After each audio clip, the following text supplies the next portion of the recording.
Here we go to what? Where are we going? To the 8-Bit Show. The 8-Bit Show. Yeah. Wait, that's going on right now? Well, we gotta go. It's starting. It's time for the 8-Bit Show. We gotta go to the 8-Bit Show.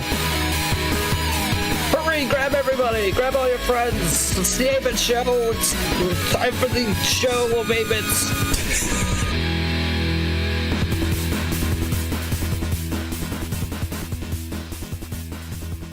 Bit Show, brought to you by those who know.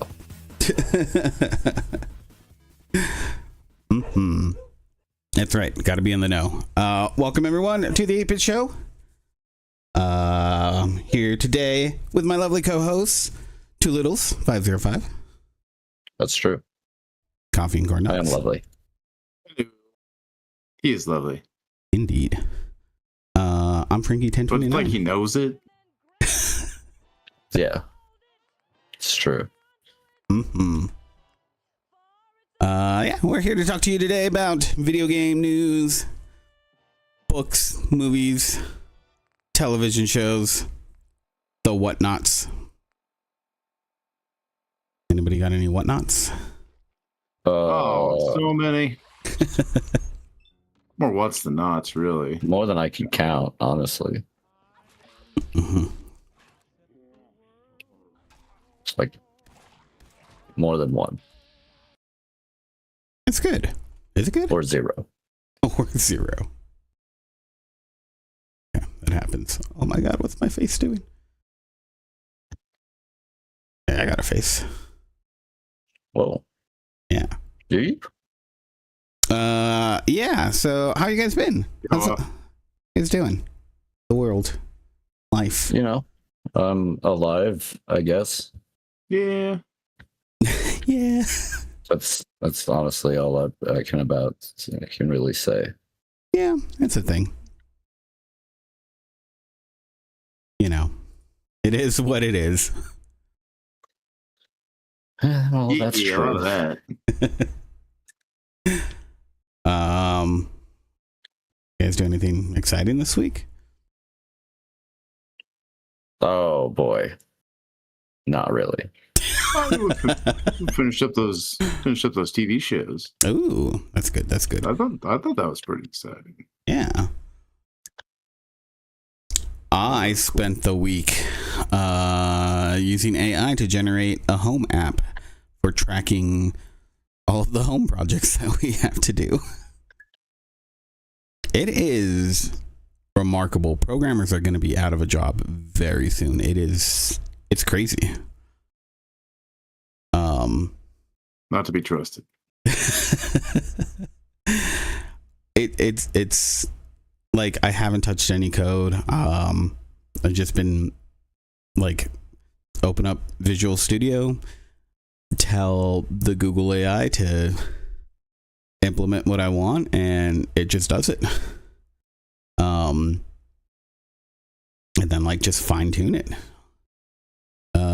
It's pretty cool because, you know, in terms of I think making tools for yourself to like make your life easier, I think it can be pretty handy because basically what I wanted to do with this is not just like, oh yeah, just like have a to-do list of things to do, but like keep track of like what tools we didn't need to buy and what we have on hand, stuff like that. A little bit more than like what's normal, and there might be like apps out there that I could use. But some of the ones that I looked at are like, there's so many ads. And so it's just kind of cool to have something that's like, oh, this is like self-contained, controlled in, you know, by me. Not having anything that I don't need to use is just what I need. So it's pretty cool stuff. But like, as I've been going through it, it's just like, it's so staggering that it's just like, yeah, programmers are gonna be out of a job very, very soon. Because I mean, like, again, like, honestly, like the sort of things that I'm doing is like, oh, I want this button to look this way, and for it to like, you know, let's say like that'll add a counter for you know, how many screws I have or whatever. And so it's like just very basic stuff that I'm giving it, and it amazingly does it pretty damn well. So yeah, I think for like building, like, you know, anything that would help like home self automation sort of things, I think it's an incredible tool. Thoroughly impressed. But yeah. Like DIY projects and stuff. Yeah, that's what I mean. I mean, I used it to automate clipping out the beginning audio, like the silence at the beginning of the podcast and at the end. That's what I was doing for, and like it kind of like we'll put in like the default posts that I put up now too. So like just little things like that where it's like, yeah, it takes a little bit of time, but like, is there something that I can use to automate this? And like the way it builds it for you, it's just super handy. So yeah, things that are like very DIY, things that you're doing yourself, the tasks that you're doing over and over again, or organization, I think it can be really handy. So it's interesting stuff. But that's all outside of the gaming world that I've been doing. Nice. Other than work. But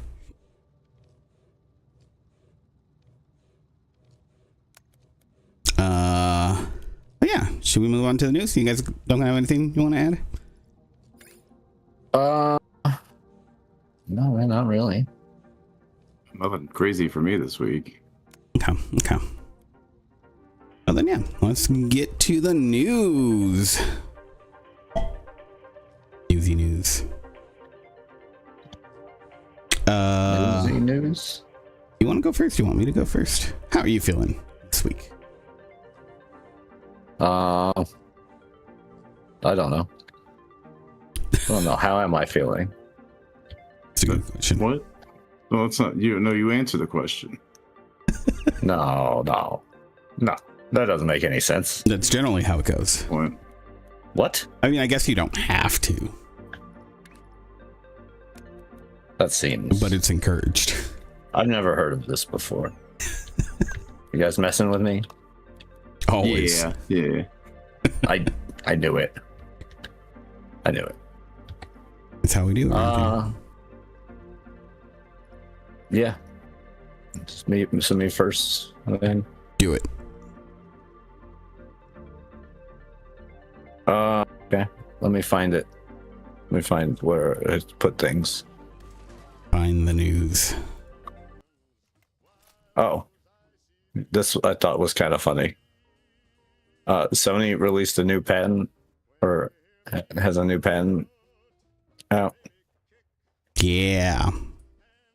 Speaking of AI, they recently did this like just last month with a patent for ghosts, which could help you play video games if you're stuck.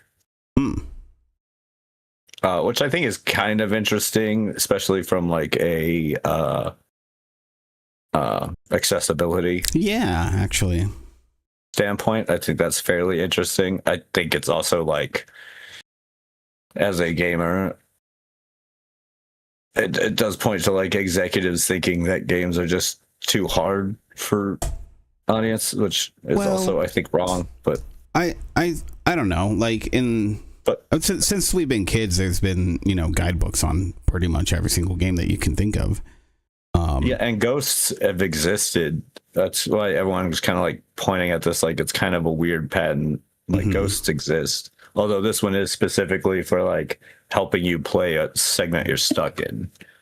Yeah, where the ghosts we know are like your previous run. Yeah, no, I think that's interesting that maybe I could find the solution for you on the fly if you're like really stuck on something, you like I said, in an accessibility way. Yeah, it could be, oh man, I just can't get through this one jump puzzle. My like timing for whatever reason, maybe your like controller is like really laggy, so it makes it even harder to pull that off. Mm-hmm. And like, there's so many reasons. Yeah. You know, your handling of the controls aren't as solid as they should be or need to be to get through this one little segment. You've had no problem with the game to this point. You know? Right. Yeah. Yeah.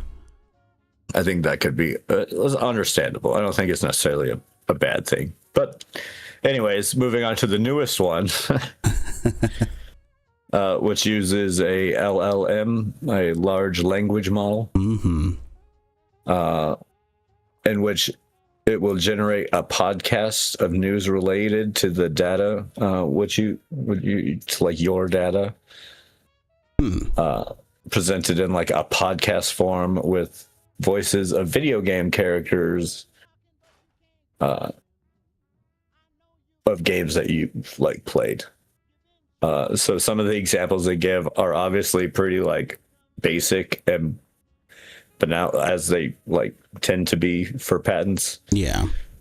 To cover like a wide topic, but they give like, you know, for their little blurbs are kind of funny. It's like, in other news, there's a software update for Gen X, so update now. And then also try a spin move on the boss next time. I don't know who's asking for this. That's so weird. But like getting the fact that you have to, you know, update your drivers from Kratos for God of War might be a silly concept. Yeah. Although to me it's just more blatant of like, okay, we're gonna go ahead and take work away from voice actors, and not even like random voice actors, like very specific voice actors too, if you're gonna be bringing in their iconic characters. That's true. Because I think this could be like a fun, silly thing, right? But right, it's kind of a silly idea, and like maybe it would work in a premise, but you are taking away like a mad amount of work. Like the idea in itself could be cool. Podcasts where you talk to your favorite video game stars could be cool if you had like the voice actors come on and like reprise that role for their podcast or whatever.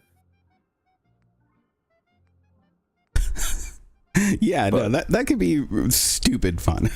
Honestly, it could be. I don't know if I'd ever listen to it, but I could see the appeal. Yeah, you know. Well, I mean, I guess it would, like if it was as fun as it could be, interesting, like, but also like dumb and totally playful things like that could be a hit right there, honestly.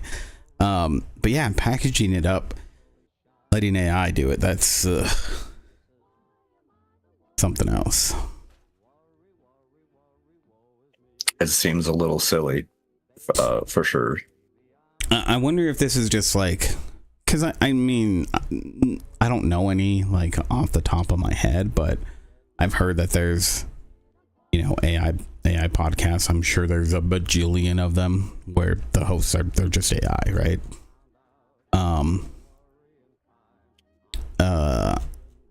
But I imagine they're a lot like the AI YouTube videos that pop up every now and then, where, you know, it has an interesting headline and then I click into it and it's like stupid AI voice saying not quite correct things. Just like, damn it. Avoid this channel for forever, please. So yeah, I mean, is that like, I don't want that quality of BS to listen to, and that's probably what we would get. But I'm sure I'm sure it comes off the heels of that, right? Like, because I'm sure those AI podcasts, they make tons of money because it's all automated. You know, even if they don't capture as big of an audience. So yeah, I wonder if Sony's just trying to capitalize on that. I'm sure. It's just so weird, though. Like, it's so dumb. It's so dumb. It's so dumb. It's so dumb. Yeah. like to patent it too is even more like. Mm-hmm. Ugh. Right. Indeed. Indeed. Indeed. Yeah. For fuck, what the are we actually doing? Right. Well, yeah, that's horrible. That's horrifying. Other news? Nintendo stock. It's been taking a dive. I think I saw in the last 6 months they've lost something like 47%. It's down quite a bit. That's a little rough. Yeah, and I think in the last, I can't remember if it's the last week or like last 15 days, but it's down 15%. Most of that coming right when they did their last recent Nintendo Direct, which we'll talk about more in a minute. But I think this really comes off of the heels of Sony announcing how many systems that they've sold of the PlayStation 5, which isn't much better than the PlayStation 4, but it did beat the Switch 2. On top of that, there's still the possibility of price hikes coming for the Switch 2. Nintendo's not in the best place right now.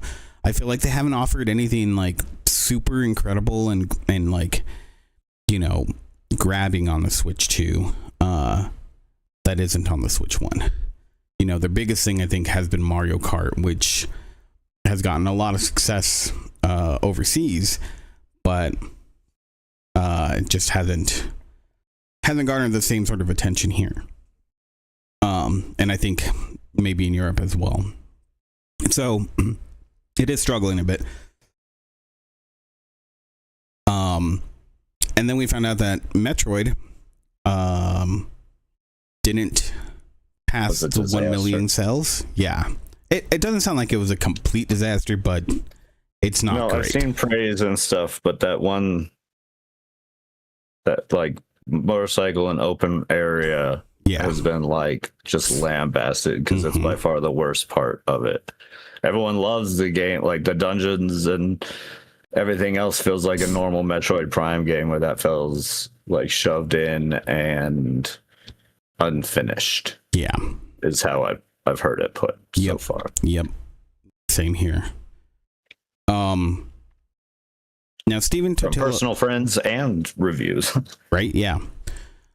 Stephen Totillo, he did actually get some clarity from Nintendo. The combined sales between the Switch 1 and the Switch 2 for Metroid, it was over 1 million. So, yeah. So again, it doesn't seem like it's a complete failure, but not to the level that I'm sure Nintendo wants. It's not going to hold up to the previous Metroid games. But yeah, so they're kind of in a sticky situation. But I think what they've kind of announced with the last Direct, it's got me a little bit more excited. But yeah, we'll talk about that in a bit. Oh, will we? Yeah. Okay. We will. My God. I will. I bet. I bet.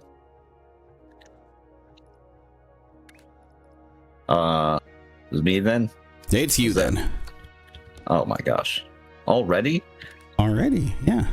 Oh. Time flies. Tempus fugit, you know? Time flies when you're... That's Latin for let's go. Oh. Right? Don't push me.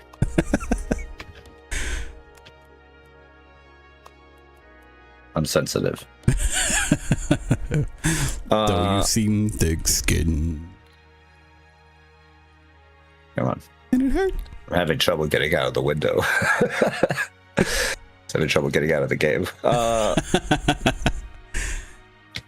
So we got yet another couple people calling for the resignation of Yves Guillemot of Ubisoft.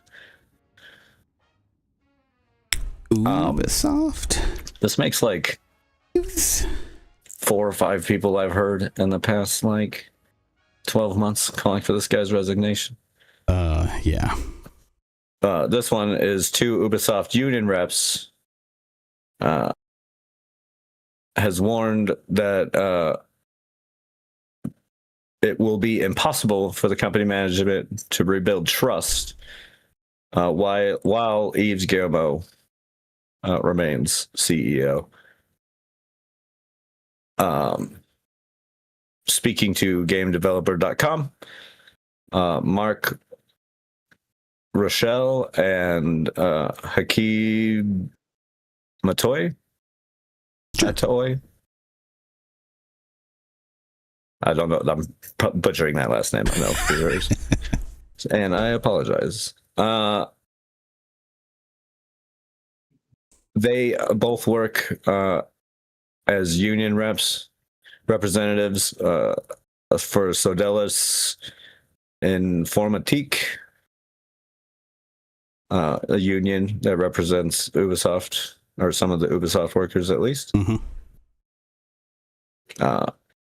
They've been indicating staff panic and anger and betrayal from top management.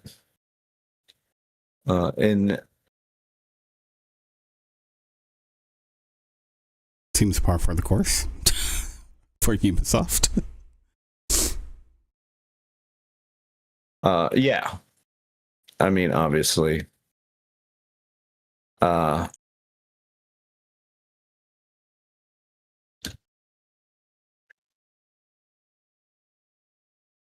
Let me find the quotes here. Where was it?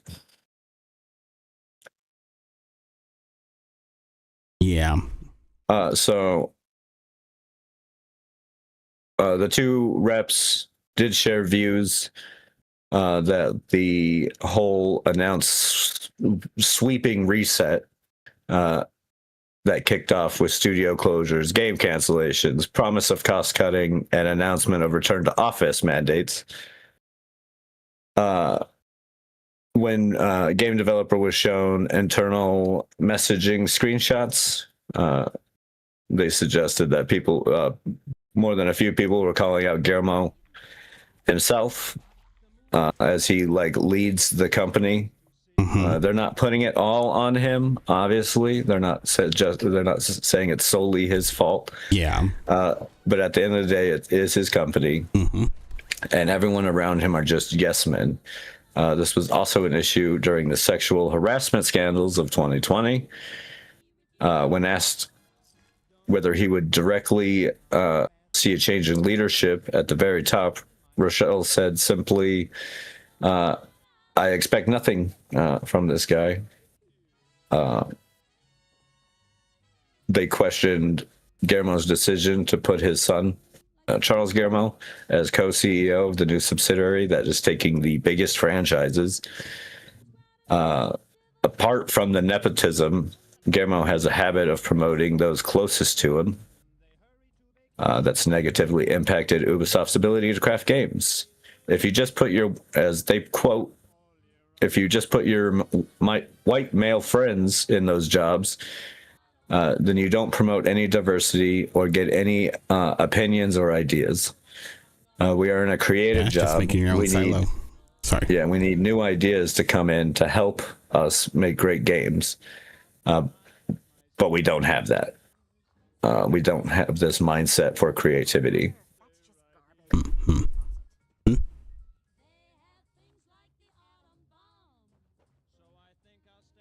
Yeah. I mean, the problem is this is it feels like this has been the sentiment from employees and people outside of the company and board members and everyone involved with Ubisoft for years now. And the really shitty thing is I don't think anything's ever going to happen. I don't think he's ever going to resign. You know, I mean, we've had this pretty much talked about this at least once a month. This exact sort of thing. And about the same people. Yeah. I mean, fuck. for a It's year like and a half. it's like every other time we're talking about how bad they've messed up. Yeah.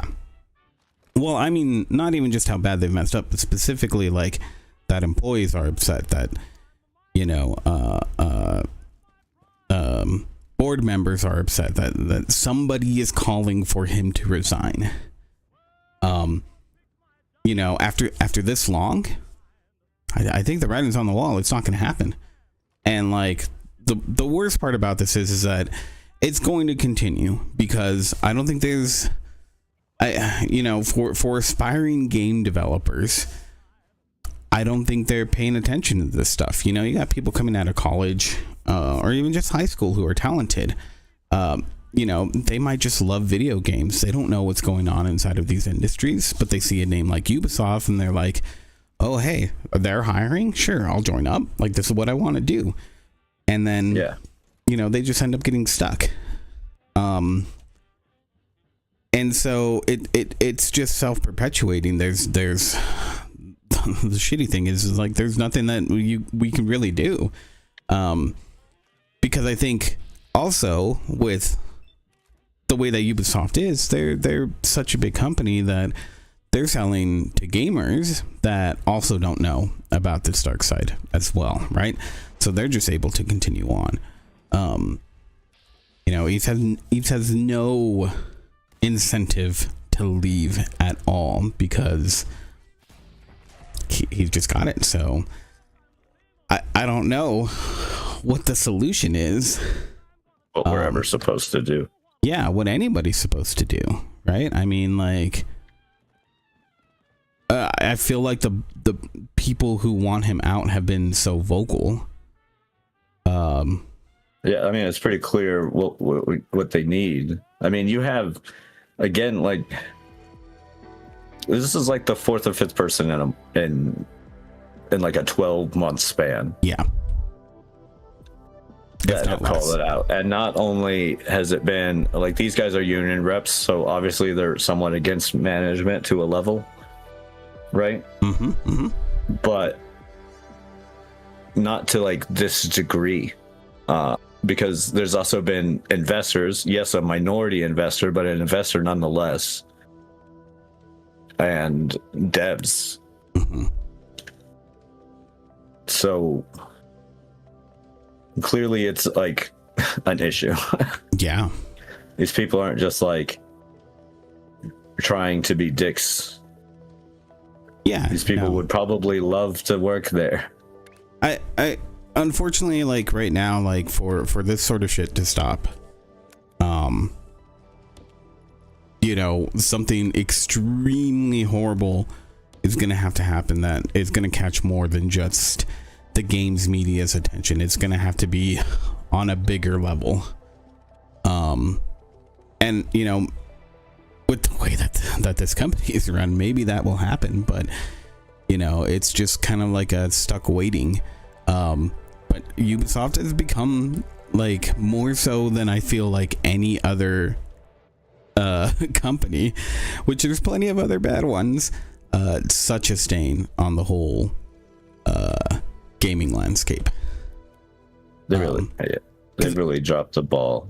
Yeah, like too much. Yeah, because again, it's just constant with them, you know. So I don't know. It's depressing to say the least. It is. I mean, it really is. Yeah. Because yeah, what's the recourse? Like, everyone involved loves video games. Everyone wants to be making these video games, right? Yeah.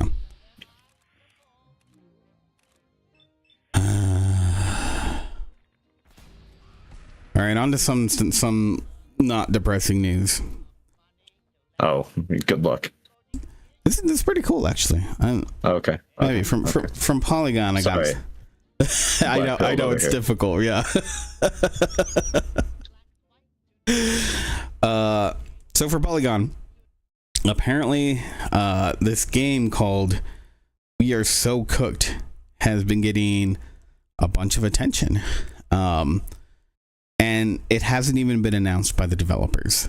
The they're still working on it. A lot of people are saying, oh, it's just like, a bunch of slop or whatever.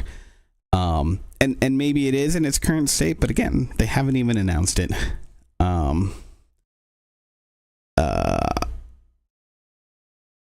Basically, it's a really interesting idea. The game looks to be that up to you and 3 other people do a little co-op game where you and your friends accidentally kill someone and you have to cover it up. So you're all in a hotel room. Apparently the goal is to get the body outside of the hotel. And you can use stuff around inside the hotel, but you have to avoid guards and other people and all that other stuff. And I guess somebody was saying that it's like Hitman meets Quap. So that's an interesting combination, right? So it sounds really cool. I'm glad that it's getting attention. I can't wait to try this game out. So yeah, it sounds silly. It looks so silly, and yeah, the idea sounds really cool. I could get behind murdering someone with your best friends. It's on accident, Right. It's more about the cover up and less about the murder. Right. Yeah, I said that. Right. Right. You did. So yeah, looks good. I can't wait. Yeah, that sounds fun. Well, I guess I got other pretty decent news. Cam, not depressing. It's not bad news. Not as depressing. I think it answers a long time question. Oh, okay. Are games art? Which the answer is yes, but moving on. It's now become official. Claire Obscure, Expedition 33. Mm-hmm. The studio was bestowed France's Order of the Arts and Letters. Nice. Good for them. Yeah.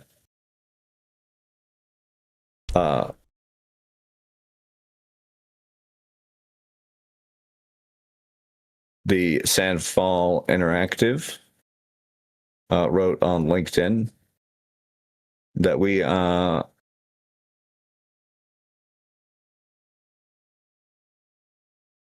yesterday received at the Minister of Culture and to celebrate our game. As such, the members of Sandfall Interactive were awarded the Order of Arts and Letters. This distinguished honors us, and our deepest thanks go especially to our team who shaped this world and the millions of players who brought it to life. We hope our journey will inspire those who wish to take the plunge and create their own work. Mm-hmm.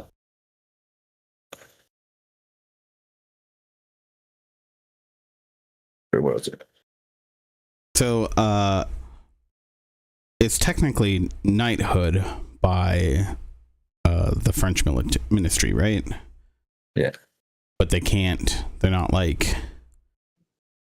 From what I saw, they can't call themselves. They don't get the Sir title, right? Right. It's still cool though. And what's cool is to have the government actually like recognizing the industry. I mean, yeah, I'm trying to find who said the quote.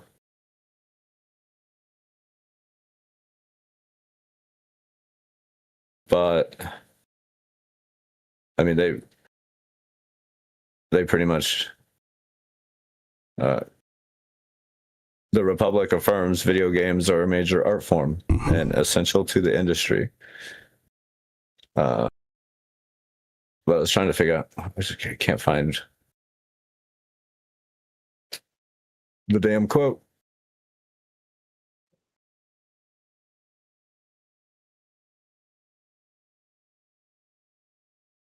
I found something in French. Right. I could try to say it. It'll sound horrible. So, like French then. Yeah. Perfect French. Perfect French. Here we go. The French Minister of Culture, Rachida Dati, had kind words for the studio.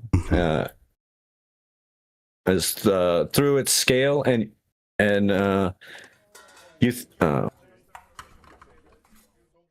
enthusiasm it has generated from both the public and critics, this game establishes itself as a major milestone. By honoring its team, the Republic affirms video games are a major art form and essential industry. So as many of us have believed, like, video games are art from the beginning, this just kind of helps confirm it, and good to see. Yeah. Again, good to have recognition from the government. Of course, France is bestowing it with all kinds of their own states' orders, which makes sense since it was like a hugely awarded game and shit. Yeah. I mean, honestly, with what that team did, I think that's pretty unprecedented, and you know, that's honestly the least that they deserve. It's fair. So, yeah, good for them. Good for them. Me next. Yeah. All right. So I got here. So a few weeks ago, the last direct that came out, not the last one, but the one previous, we got a trailer for the Super Mario Galaxy movie. I can't remember if I talked about that or not, but it looks pretty damn fun. We get a little more, because there was a reveal in the trailer of Yoshi, but a new like mini trailer dropped, and that shows a little bit more of Yoshi. So I wanted to bring this up just because I think the previous movie, the trailers made it look like, you know, it was gonna be a fun kids movie, and I didn't think it was bad, but it was definitely more in that, yeah, this is for kids sort of thing, right? Like, it's fun, but it's not something that I was like clamoring about. But this one, the trailers, I think, look really good. I actually can't wait to see what they're gonna do with this. Hopefully they're just not showing just the good parts about the or through the trailer. Hopefully there's more than that. But we'll see. So I think that, I imagine it'll do all right. I feel like the last one was successful enough that A, it is going to do all right, but B, they're probably putting more behind it. That doesn't mean that it's going to be good, but it gives me hope. So but yeah, you guys should check it out, the little Yoshi interaction in the latest little trailer. It's only a 30-second trailer. It's pretty good. In theaters, April 1st. So it might not be in theaters. This is just a big troll. Right, that'd be funny as fuck. Right. Well, I've got an update. Yeah. From last week. Mm-hmm. Last week we talked about the FTL Void War. Yes, that was indeed. very similar to Warhammer. Yeah. And they had a DMCA, and it was like with the name Mal Reynolds applied to it. Yes. And all that good stuff. Well, it turns out that was actually from Games Workshop, and they just happen to also be fans of Firefly. As you were talking about how, like, people do that. Yeah. Well, that definitely was the case. But it's nice that we got the studio got like word back. Mm-hmm. Tundra Interactive finally got word back as to exactly where their the whole thing was coming from, Mm-hmm. which is spawning from the trailer that they had on there. which at one point shows a which very much looks like a space marine, and the words that they used for Tundra in the response back, the company specified that the element in question was the oversized convex shoulder pad with a metallic rim. Say it ain't so. That's it. This gives the iconic Space Marine look. And that's what the takedown was for. They said they're going to remove it. Let me see. Let's do a quick.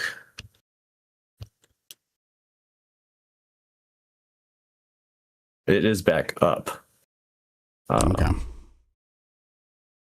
It is back on the Steam store page to buy as of right now. Okay.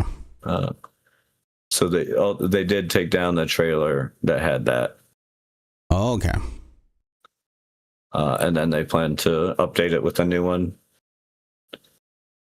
But that does seem to have ended the thing. I think it is funny that Games Workshop used the name Mount Reynolds. Yeah, that is pretty funny, but God, it just reeks of fucking Apple has a patent on rounded corners. Don't you dare. Well, yeah, I mean this is about that like iconic Space Marine shoulder pad. I guess, but it's just one of those things is like it's pretty nitpicky, especially when you look at the other similarities. Like there's so much that they could have gotten them on. Yeah. And that's what we're calling it. Like that's it. That's the thing. That's the thing that's doing it. Like, and it's just because in their thing, it was because it would construe it that it is Warcraft. Like the other images and stuff aren't really like they're Warcrafty. Mm-hmm. And besides the Psyker thing, you're not really going to confuse it. But with that guy in the trailer, specifically in the game, you can barely tell what they look like. It's fine. Like, you know. Yeah. It's pretty low poly and very FTL looking. Yeah. Okay. But with that trailer specifically, I guess that makes somewhat sense. But other than that, the game is back up on sale. It has a pretty amount of, I think, 2,500 reviews, all very positive. That's good. That's good. So that's nice to see. If you liked FTL, that might be a game worth checking out. It does look pretty cool. I've had it on my wish list for a while. It does look pretty cool. Agreed. It's just so silly. What can you do? It is a bit of a silly.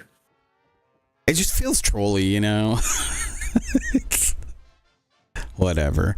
Like I understand. Like, okay, they feel like this is the cornerstone of what defines this style. I guess their style.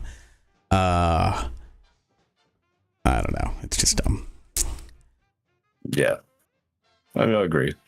Agreed. Okay. Next up, Overwatch. There was a lot of updates for Overwatch that came out. I saw they had like a... Yeah, they had their 2026 Spotlight. They announced there's 10 new heroes that are going to be coming. And they're releasing 5 of them immediately, one of which you can play right now. She's pretty much Phoenix. So a lot of what it looks like is going on is there's, you know, a lot of inspiration taken from Marvel Rivals. So a bit of stealing back and forth. That's cool. I'm all good with that. Hopefully it makes these games better overall. But they're bringing a cat in a jetpack. which looks ridiculous. Yeah, I'm trying to do something cute to follow along with. Yeah, they wanted their Jeff, because since the hamster wasn't good enough. Yeah, they needed a Jeff. Yeah. Yeah, Cat in a Jetpack looks great though. It looks like it'd be a fun character to play. So I think they're doing good. They announced that they're actually doing a full story. And they showed off like the beginning of that in this the spotlight of like the rising of Talon or whatever. I've always loved the Overwatch little one-shot animation things, you know. Watching this one, it was pretty interesting. It was fun. Yeah, so I think they got some good things ahead of them. I'm a little bit more interested. I might go back and check out the game once this drops. The weird thing that they announced is that they're renaming Overwatch 2 to Overwatch. So there you go. We've come full circle. So yeah, it's something. Why wouldn't they? Yeah, why wouldn't they? Indeed. I don't remember when this is all. I don't know why they bothered naming it Overwatch 2 in the first place. Well, see, that's the thing. It's like I was totally down with Overwatch 2 being a thing because it's like, oh, there's gonna be PvP, you know, and then it was like, oh well, there's also like we're gonna make Overwatch 1 part of Overwatch 2 as well, and it was like, okay, whatever. And then it would just became Overwatch, so. Well, yeah, I guess it's fine that it went. Yeah. When they gave up the whole PvE thing, it was like this is what everyone wanted. I hope that they can return to that at some point because I still think that that's something that neither of these games are really capitalizing on like they could.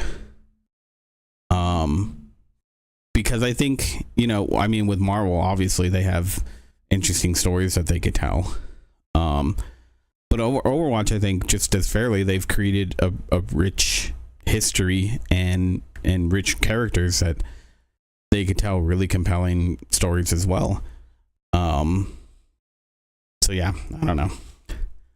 But it looks like it's going to be fun. Maybe my interest is renewed. I've heard that a lot of people are saying like, yeah, like it looks like it could be really fun, but it's not hitting as hard as what was to be expected from this. Which I think maybe people might have just gotten a little too hyped because it's been a while since, you know, something big has come from Overwatch. So yeah, I think I'm gonna check it out, but they might need time to cook for it to be like a thing where I would start suggesting people to come back, but we'll see. Either way, I'm excited for more heroes because that's the thing, like Marvel Rivals has caught up to them. Which is crazy considering how long the game's been around. So they dropped the ball, and then it wasn't until they actually got some competition forward that exactly they're like, oh well. Yeah, and I mean that just makes me happy that there's the competition here. It's what they needed, so yeah. So I'm open to returning to the game to see, like, okay, is it going to be better? We'll find out. Oh yeah. Keep an eye out for it.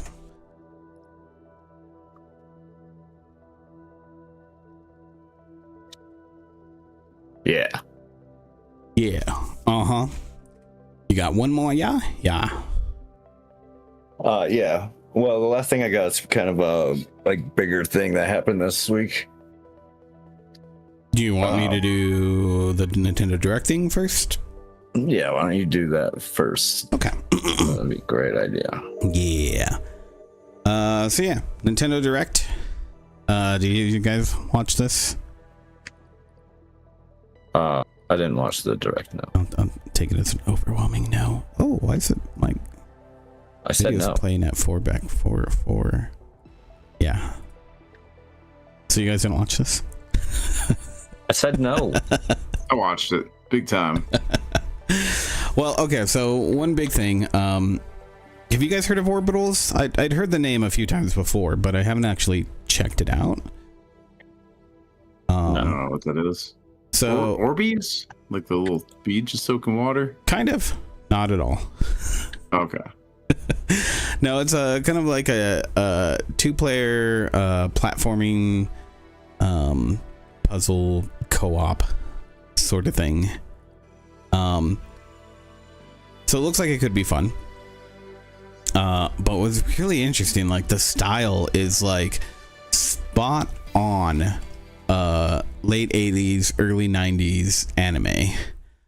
Like every aspect of the game is stylized that way, like to perfection, I think. That's what they showed off right out the gate on the Nintendo showcase. What's really cool about this is that they've announced it's going to have game share. So your partner in crime doesn't even need to have a copy of the game. And it's really cool to see all these games on the Switch supporting this. So yeah, pretty cool stuff. The next one up that I saw that was really cool was Tokyo Scramble. This actually kind of made me think of like more of like Turok.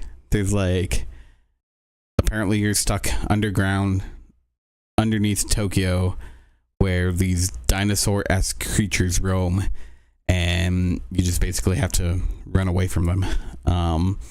But you get to like why would you think of Turok? That's weird. Just because of the dinosaurs, like.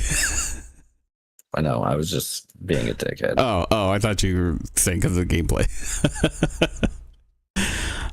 Yeah, not in gameplay wise, just the dinos. But yeah, you can like do environmental stuff to kind of help you escape from them. So it looks kind of interesting. But Valheim's going to be coming to Switch too. Hollow Knight will be coming to the Switch 2, and if you had it on the Switch 1, you get a free upgrade. There's the Adventures of Elliot, the Millennium Tales. I know that there are people who were excited for that. Because that came out on PC, right? Or was it PlayStation? I think that's already been out, but I don't know. That one looks like just another RPG. Not crazy about it. Super Bomberman Collection's coming. Final Fantasy VII Rebirth, which we've already known for a while, but I gotta say, what they're showing off of the game, it looks like it's running really great. So that's another thing, like seeing all of these more recent games hitting a Nintendo console, and you know, not looking half bad. It's about time. They announced the demo for Pragmata. And then they announced Turok Origins. Speaking of dinos, I really want this game to be good. We'll see. We'll see. Something.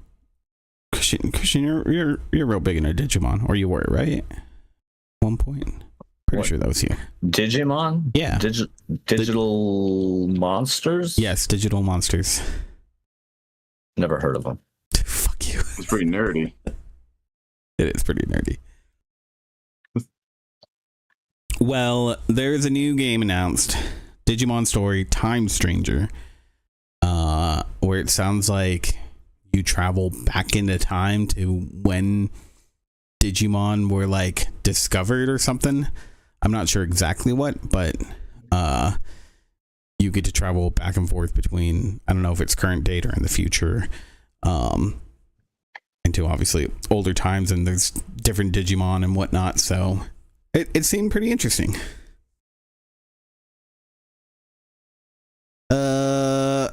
And then Resident Evil Requiem.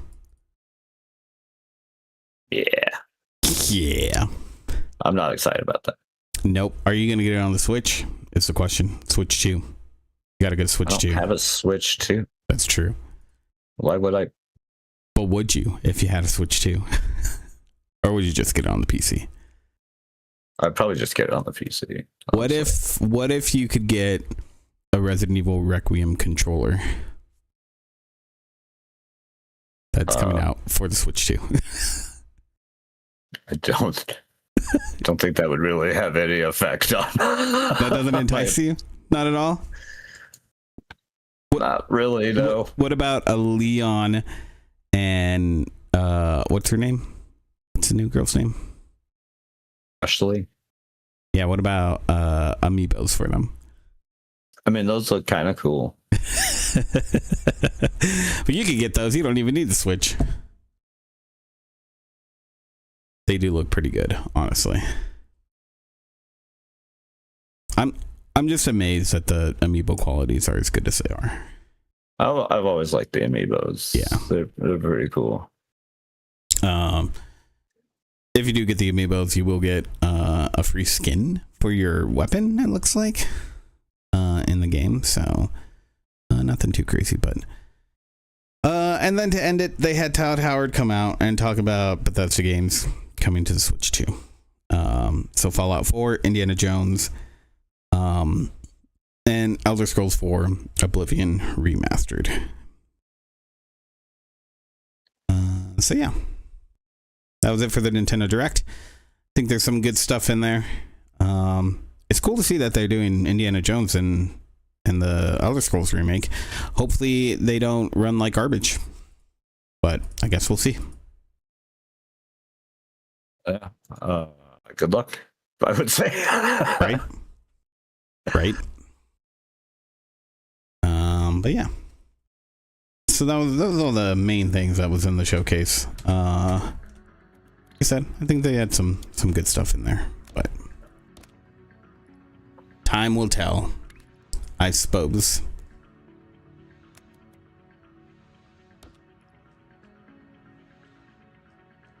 All right, you're up. Why? Because I finished mine. Oh, okay. Well, this MMO came out this week and caused honestly quite a lot of drama. Yeah. Our favorite thing, drama. Mm-hmm.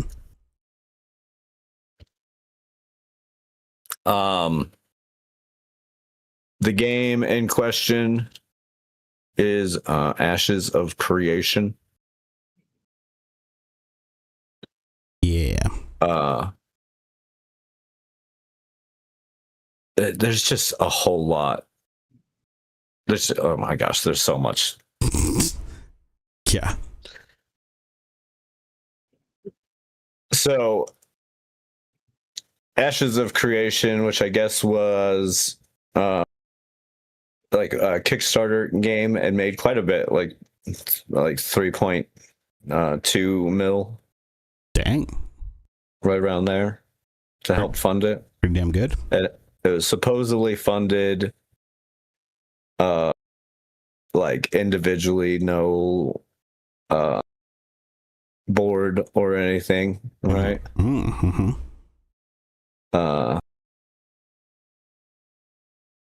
But apparently that's not what happened. Oh.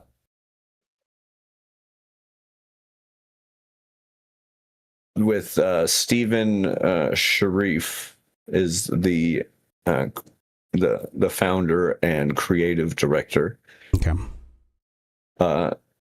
Started this thing. He said back in the day that he didn't have a board, although recently, on the 31st, or right around there, Sharif went on to the Discord server and made a limited statement. I can make a limited statement in my personal capacity and not on behalf of the company. control of the company shifted away from me, and the board began directing actions that I could not ethically agree with or carry out. As a result, I have chosen to resign in protest rather than lend my name to the authority to the authority to the decision I could not ethically support. Following my resignation, much of the senior leadership team has resigned. Following those departures, the board makes a decision to issue WARN Act notices and proceed with mass layoff. Damn.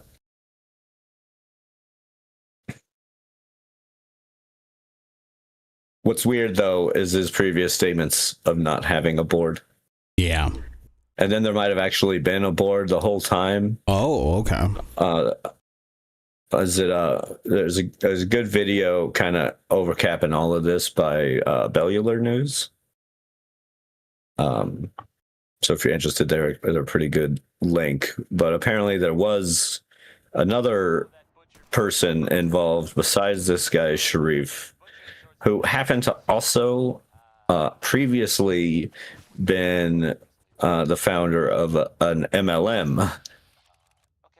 And then looking into it, many of the tiers and the Kickstarter stuff featured a lot of the of a MLM thing going on. Really? Damn. Yeah. So a lot of people are calling this a rug pull. Yeah. I could see that.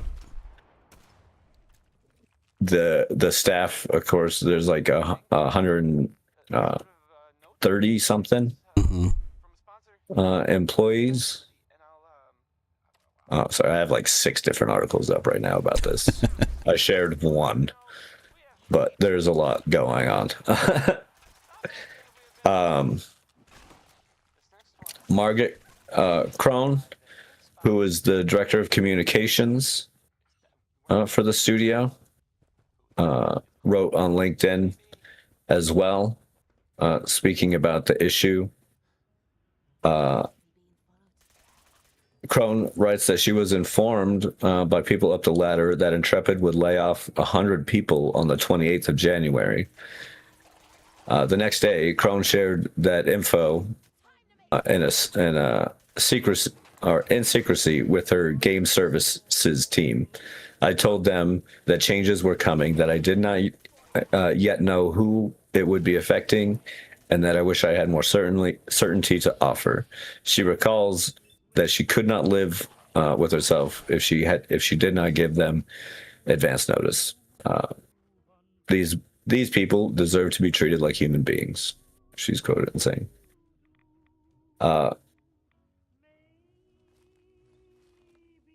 Those that stayed were trying to find a way to move forward, but it doesn't seem like since this article, they have all received WARN Act notices.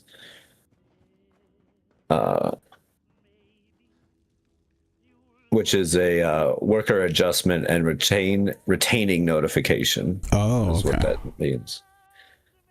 It's kind of a thing, mostly in California. Yeah. That basically states that they receive like a 60-day notice. Yeah. And back pay for any of that time before then and stuff like that. This notice is only supposed to be given if they fire more than half of a studio or the entire studio, obviously, which is what happened. So apparently none of them received this. In fact, just recent update to it is that now 2 labor lawsuits have been filed by a few game developers. They are separate ones. One is filed by a former VFX artist, and a joint one from gameplay engineer and tactical director.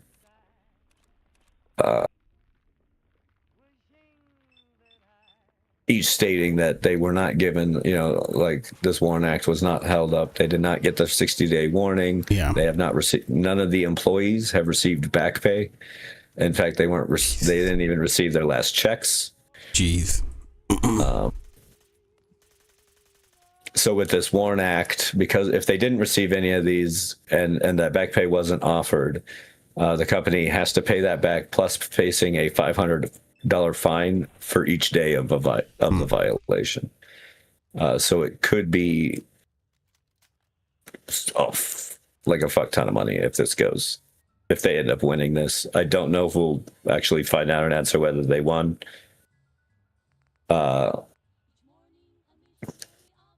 But I don't typically believe. I don't know how much I believe this Steven Sharif guy of not having done a pump and dump with this game.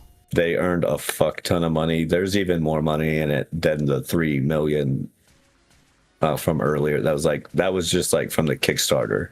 They also had like, pre-order stuff and a whole bunch of things. And one of the things that they had on their thing that I thought that this seems egregious to me is they had a full refund offered if the game failed to get to launch, right? Mm-hmm. But that's kind of where this whole thing is also stemming from, is that game launched this week and was shut down within 2 days. Mm-hmm. Just to say that they launched. And everyone's pretty sure it's to say that, yeah, well, we launched it. Yep. So, those people who backed it with that refund are kind of screwed in a sense. Although it does seem that Steam has taken a bit of a notice in this. They said that they're doing their thing and investigating it. Okay. And, so they might offer. They have issued a few. We know that they have issued more than a few refunds. Okay. I don't know whether I was not able to confirm anything about them being like within Steam's current refund guidelines. Mm-hmm. So I don't know if they're going outside that or not. But it's a crazy story. And there seems to be a lot of different aspects to it. I think Bellular News did probably the best as far as YouTube videos that I watched. Other than that, there's a lot on IGN, MMORPG.com, and PC Gamer. They've been keeping up pretty well with all of it. Yeah, that's kind of crazy. I mean, like, it would be one thing, like, if there was confirmation, that, like, he didn't, like, the board didn't exist before, because I can understand, like, okay, like, you're pulling in money, everything's looking good, so you're gonna get more funding, because, like, you have people who are interested.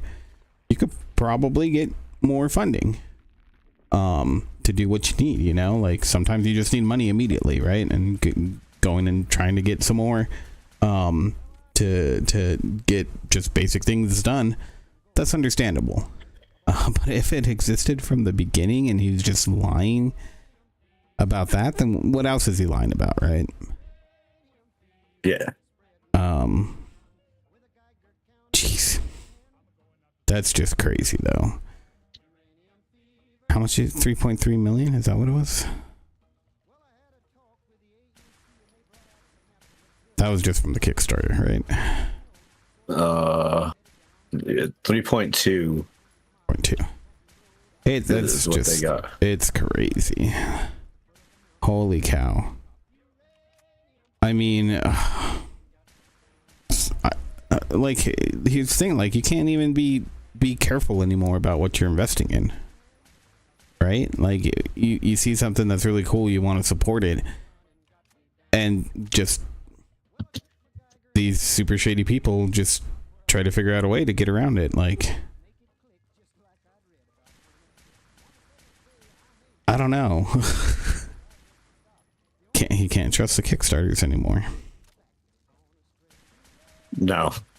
It's what. Well, I mean, Kickstarters have always been like, iffy. Beware what you're doing. Yep. Know that Yeah, don't put in more than what you can afford, for sure. Look at them. Like I've kickstarted a few things, and mostly it's like companies that's just kind of how they operate. Mm-hmm.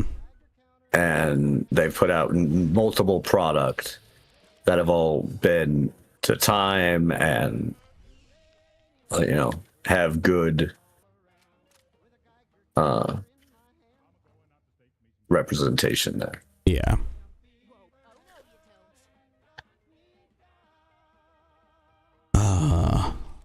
Well, so just be careful when you're doing that stuff. Here's the thing. I think that whatever legal happens, them releasing the game, quote unquote, and then like killing it after 2 days, that might show intent there, right? So whether that can stand up inside of a legal setting, hopefully all these people get what they deserve, because that's just some shitty shit. Even it really is. Even the Steven guy, because I mean, here's the thing, like, how do you go so long, like what was a board created 2 days ago and then they just took over, and why did you give them that much sway for them to just steamroll you and do all this shady shit, and you're only now telling everybody, and guess what, the whole rug is pulled out. Like, all of it happens at once. No. There's no way. Yeah. There's something shady about that. Yeah. Like, at what point were when did you know? Yeah. Right? Like, they began directing actions that I could not ethically agree with. Like, okay, so was this when the company shifted away from you? Like, but again, when was that? Like, why? Like, I can see, okay, maybe the board was created and you didn't think anything was going to happen. And then you saw that, okay, maybe, control was getting pulled away from you. Okay. And you didn't say anything because maybe you're just being paranoid, but then you start seeing unethical things and you continue to keep your mouth shut. Like, after all of these things, that it just doesn't equate. Yeah, something's not adding up at all. No. So, yeah, sounds like a bunch of bullshit.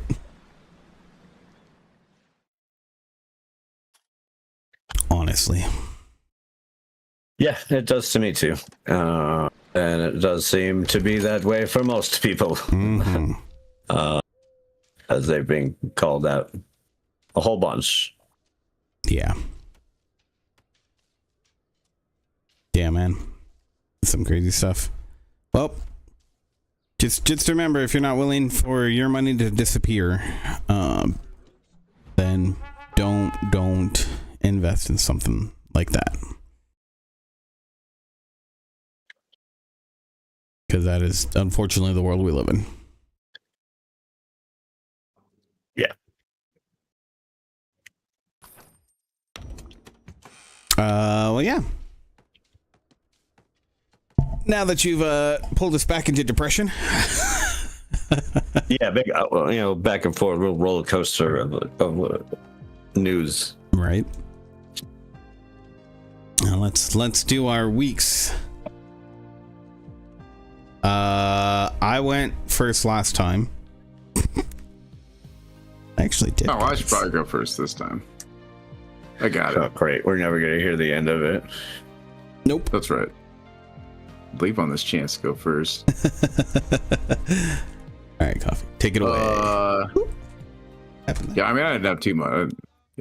Not actually too much to report this week. Me and Christian finished watching Fallout, the new season. That's pretty cool. It was fun. I have not caught up yet. It was fun. So it's been a busy week. What's the last one you watched? I want to say 4. How many episodes are there? 8. There's 8. Yeah, I think we're 4. We might be on 5. I can't remember. I know last week we were at least a few weeks behind. So. Yeah, pretty fun, pretty good. A little nostalgia baity on the well, it's just on the season in general. Yeah. But I like New Vegas, so I guess that was fine. It does seem like it did feel like if somebody hadn't played New Vegas, they would probably care a lot less about what was going on. Or at least not get excited for like, oh cool, they built a set for Novak, or they built a set for this place. Yeah.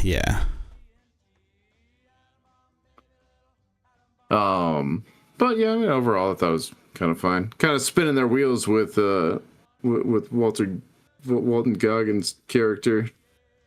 Oh, really? Oh, we'll have to talk about this next week. Yeah. Well, yeah, I haven't seen all of it, but yeah. But it's fine. I think it ended at a fine place. Okay. And we finished watching Pluribus. I'm going to talk about it since Christian can't pronounce the name of it.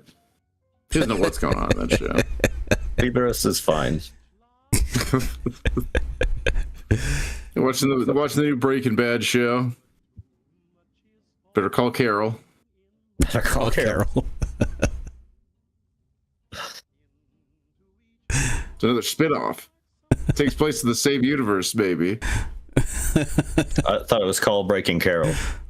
Take place in this fictional town of Albuquerque. Breaking Call Bad Carol. X-Files. That didn't happen in Albuquerque. I mean, I guess they had like an episode in New Mexico, but that also wasn't in Albuquerque. Yeah. That was what about the cops episode? Did that take place in Albuquerque? No, they're not allowed to come here. Yeah, but that was before, right? I don't know if that was actually, but that might have been after they were permanently banned from. That's true. I think it was actually after the cops ban. That's right. Albuquerque banned all their cops. Yeah. It's just the TV ones, really. Yeah. I think we allowed it back. Oh, did we now? I think so. That was the biggest mistake then. Yeah, that's probably what ruined the show. That's why they quit. We did let them back eventually. Yeah, I remember that.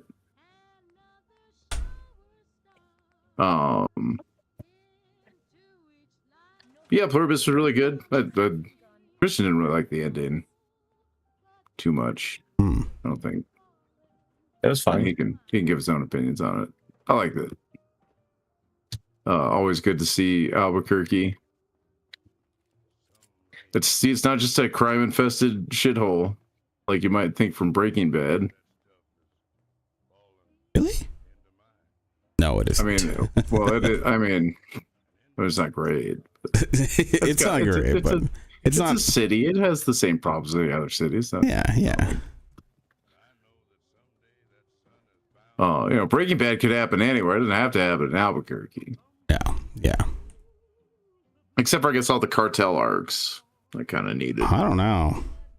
That could happen in Texas, Albuquerque, Arizona. I guess still but then I can't say California. But you can't say it happened anywhere. Just in the Oh, okay. Yeah. southwestern United States. That's fair. That's very fair. I feel like Pluribus could have probably happened just about anywhere. So I'm glad they came back to Albuquerque to film. Nice. The mayor has a cameo. The mayor of Albuquerque. Well, I am the mayor of Albuquerque. Get the Dallas Cowboys. those of you wondering at home if that was the real mayor, it was. That's the real mayor. He just got reelected. Mm-hmm. Have you watched that show, Frankie? No, Pluribus? I haven't. It's definitely on my list, so it's real It's good. really good. That's really good. Yeah. Oh, now I'm playing Fallout because we watched Fallout, so I had to start playing Fallout 4. I haven't played any of the DLC, Gotcha. so now I'm looking at the like Vault Tech Mhm. DLC stuff right now. I Yeah. build my own vaults. It's a little overwhelming. There's a lot of stuff. I might bail on it and go kill some stuff instead. That's I had fair. to kill everything in here, though. They had a Deathclaw in here. They had a damn Mirelurk Queen. Everything to kill in here. I'm all done with that, though. I think I'm allowed to build my huge ass vault. It would be glorious. Well, I don't really know like what to do at all about building vaults. The fuck do I know about building vaults? They're important. That's what you know. Yeah. But yeah, I mean, new Fallout playthrough's been fun. Going idiot savant. So I got Mm-hmm. get like mad, getting mad experience. Yeah. That's probably how I managed to wander down here so quickly. This was pretty far away from other stuff. I mean, I guess it makes sense with like a DLC thing, so I need to put it somewhere. Gotta park it somewhere. Mm-hmm. It's true. It's true. Christian's been playing Fallout as well. It's not just me. Well, thanks for just go ahead and offer my whole week for them. Yeah. I'm just kidding. You talk about your thoughts on Fallout and Pluribus as well. And you're playing a different game, right? What were you playing? Oh, Shapes 2. How's that game? Now he's done it. Tell me about it when it's your turn.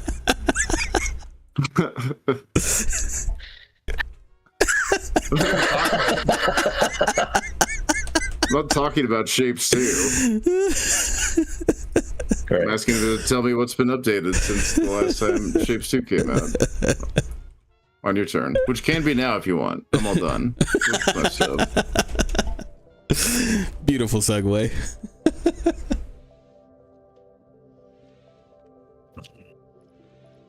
Oh boy. Boy. I'm a real boy.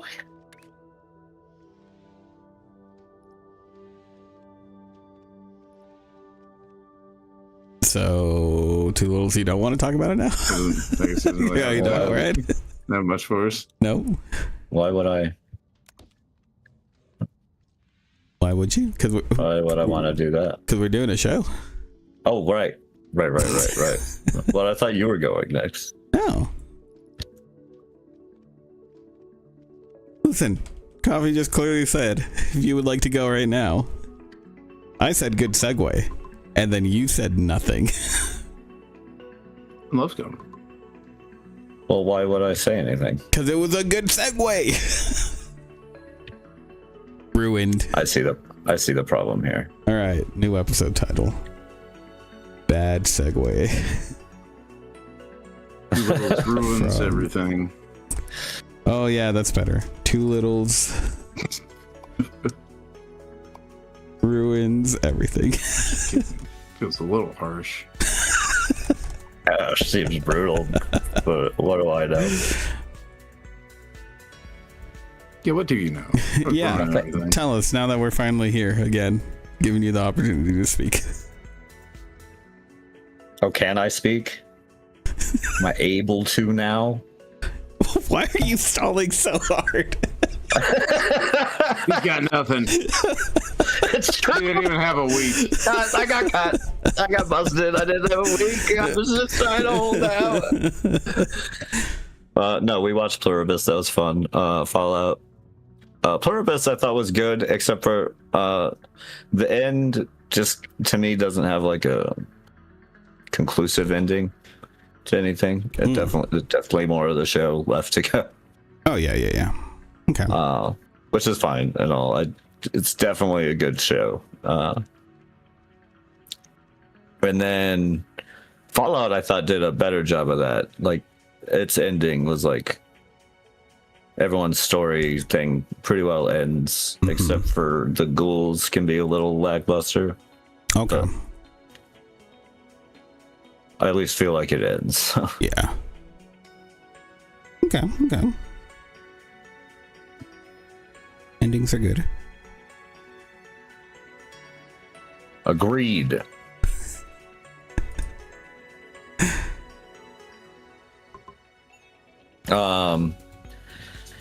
Yeah, we're playing Fallout 4 as well. But I guess everyone knows that now. Yes. Yeah, I just learned that right now when you said it. Right on you, hardcore. I'd do it again. The nerve. You see how I'm treated? No respect. Nope. I would never. Very good.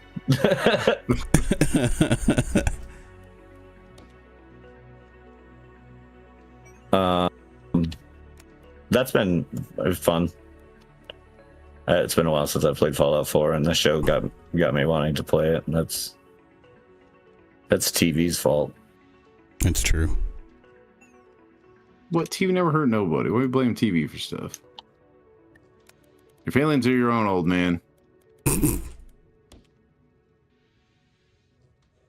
That's rude. I think it's rude to blame TV. Fair. It probably is. It probably is.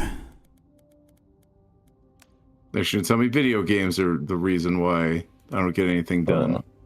No, that's just why violence.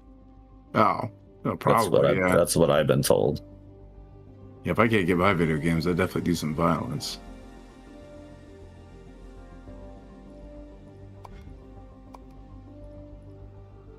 Violence is good for you. That's what I learned. Violence is good for everyone. Other people getting violence done. I bet. Sounds like we need. Or what'd you more. do this week, Christian? Caused violence. Oh, Had violence done upon me. the huge. The huge. Yeah. Same thing as normal. And what else? Still been playing that Space Haven game. That's been fun. I've been trying to learn it again because they have like a new space station mode. Instead of building a spaceship, you make a space station. Mm-hmm. But that one doesn't have the tutorial, and I forgot how to play a lot of that game. So I was like, must fix that. What am I doing? Something. Mm-hmm. Okay.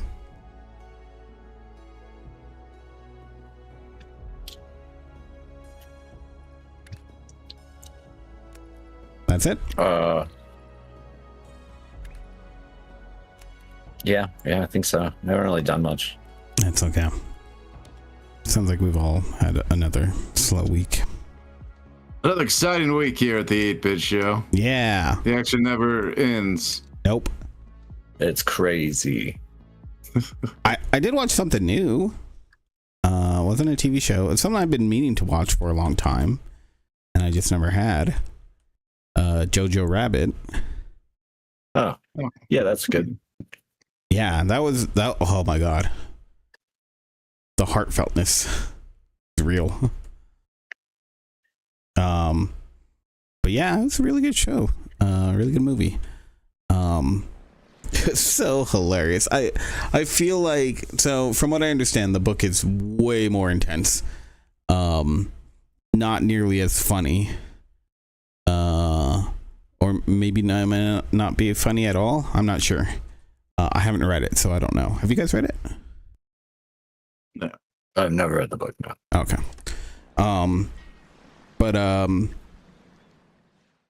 So I feel like in terms of trying to bring this to a movie screen, they kind of had to go heavy on the comedy. And I think, Taika Waititi just did absolutely amazing in doing that. Yes, he does. Yeah, and oh my god, there's so much funny. good. Yeah, he's so good. His shit too funny sometimes. Yeah. From what I understand in the book, there isn't any imaginary Hitler. So yeah, the introduction of that I think was pretty key. But yeah, it was just really funny, really heartfelt. It was just so good all around. So if you haven't seen it, you guys should definitely check that out. Hopefully I'll be reading it soon. I did hear it can be really tough to get through though, so because again there's not as much comedy. So I finished Project Hail Mary. Yeah, and you know what, I really like where it ended up. It's a great read. I think there's a few parts towards the end, somewhere around chapter 25ish or so, that I felt like things weren't progressing fast enough. Like, it wasn't too bad, but it wasn't great. I feel like there could have been a lot more progression during that part, because like things kind of like ramp up a little bit, and then to just kind of have it like it stalls, the story feels like it stalls out just a bit. So it was maybe like 2 chapters or so where it was just like I felt like there wasn't enough progression. But other than that, I think it was done really well. Most of the science is pretty spot on. There's a few things where I was like, oh, I don't know. I didn't go look it up though. But I'm sure it's one of those things where if you are like studying physics or whatever, you'd probably be yelling at the character. But yeah, it was really fun, really good sci-fi. And yeah, where the story ended up in the very end, kind of expected, but it felt fulfilling. So I'd give it a 9 out of 10. I think there's room for improvement, but it's pretty good. I can't wait for the movie to come out, which I think is at the end of next month. I think.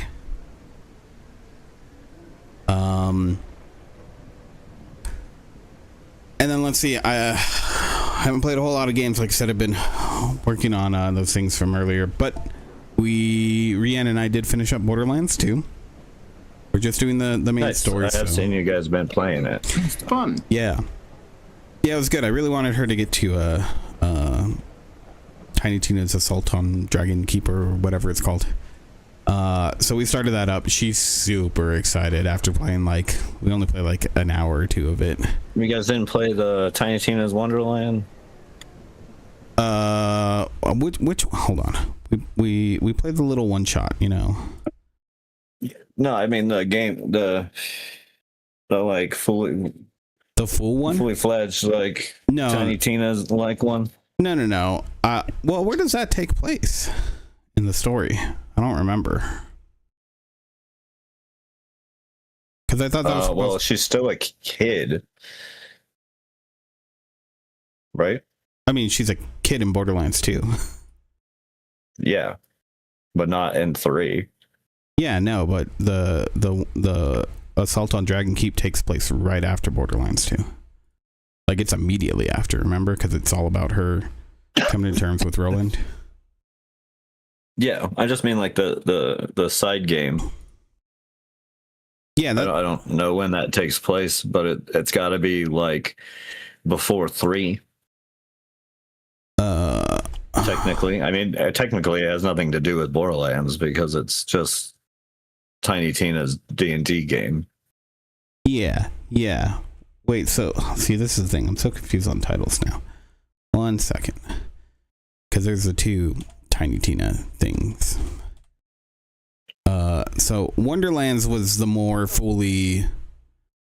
That's the full game. Yeah. Spinoff. Okay. not a DLC. Yeah.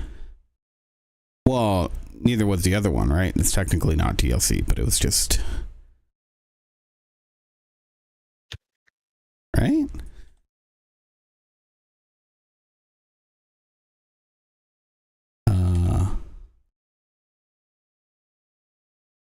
Yeah. So no. We haven't... We're doing the Assault on Dragon Keep. But yeah, that's the DLC for 2. Yeah, technically not DLC. It is standalone. But it's like No, it's DLC. Yeah, it is. You don't need a Borderlands 2.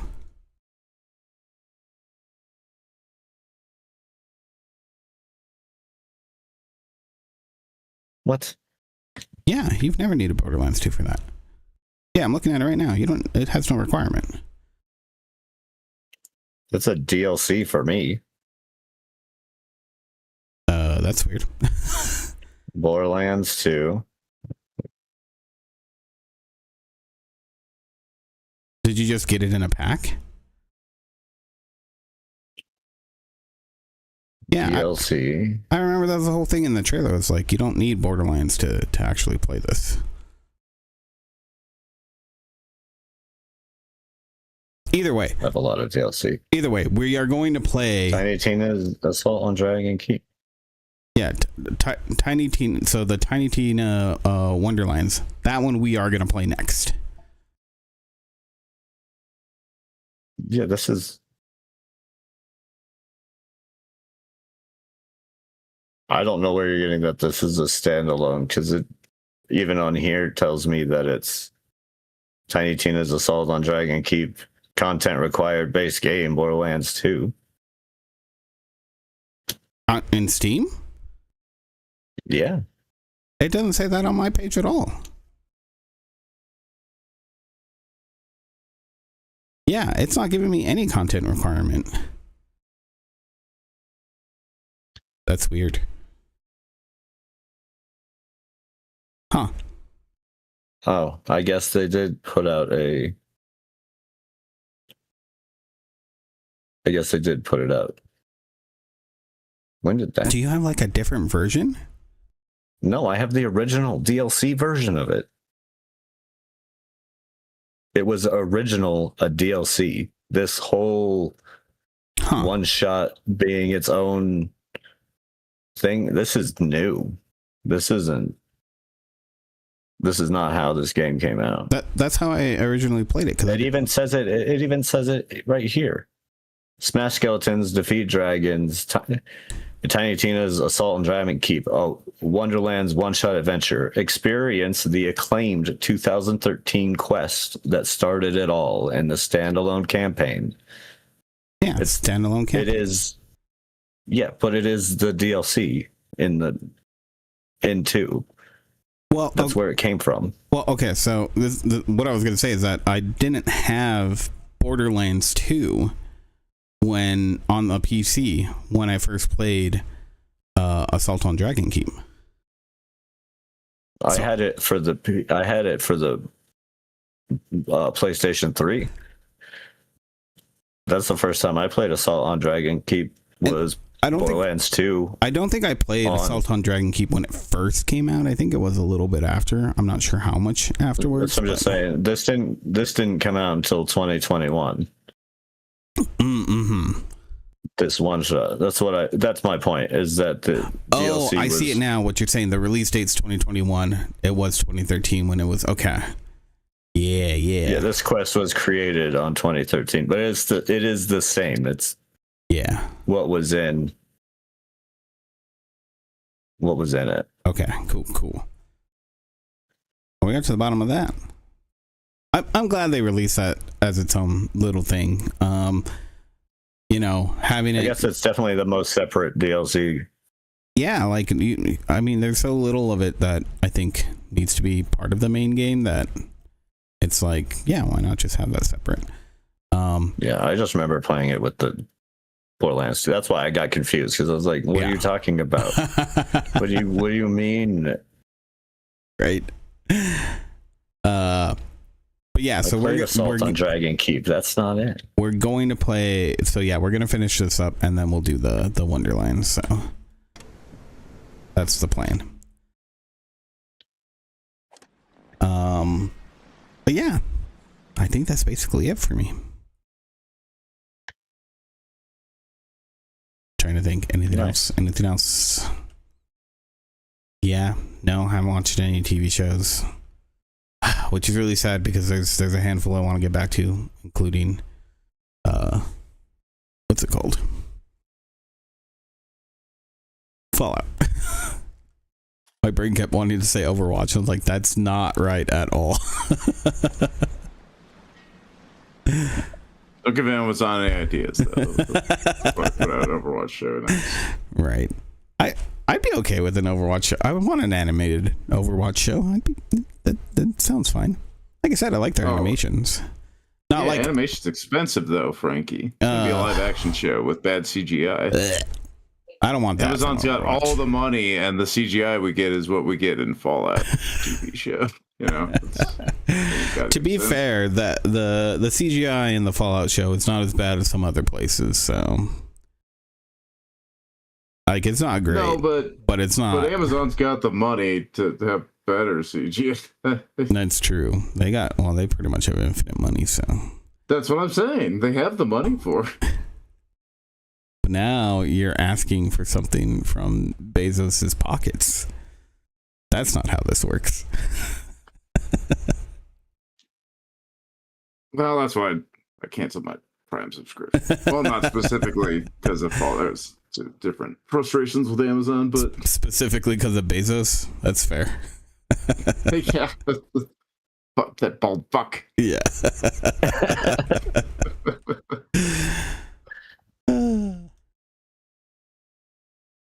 He's bald. Maybe he's not bald. Maybe he just shaves his head like a super villain. I don't know. I don't know his life. That's true. Could be. Okay. Well, let's wrap it up. He read Superman and thought that Lex Luthor was the hero. Misunderstood hero, that Lex Luthor. That's what I always say. Is that what you're trying to tell me? You would say that, yeah.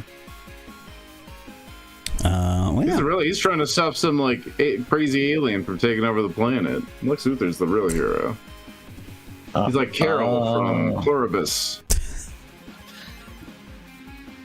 Okay. Everyone run.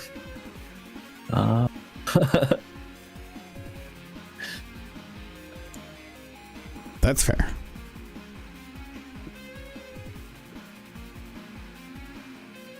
After music. After music. After music. Outro music taking forever. Forever taking outro music. Thank you everyone for joining us. To go here on Thank the you, Coffee Show. Thank you to Littles for joining. You're most welcome. I know everyone enjoyed that. I enjoyed it. Well, who wouldn't it? Oh my god. Uh-oh. Now you've done it. Yeah, catch us here every week-ish at 11-ish Mountain Time on the YouTube, the Twitch. On Twitch-ish. Yeah. Find us on YouTube-ish. And classicgamerbrain.com-ish. Oh, and we have a Discord. Discord-ish. Yes. Discord.classicgamerbrain.com for that. If you'd like to join in on the conversations.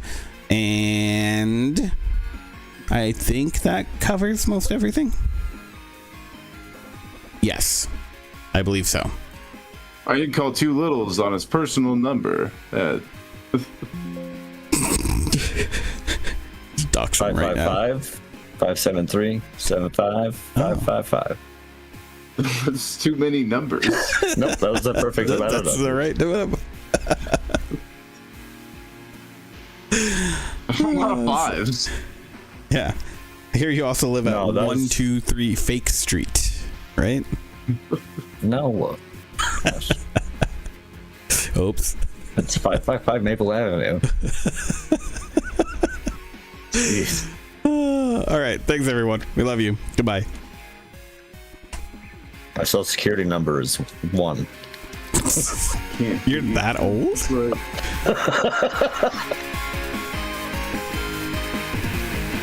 It's easy to remember.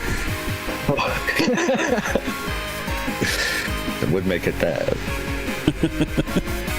Do they retire those numbers? You get like dead people's numbers.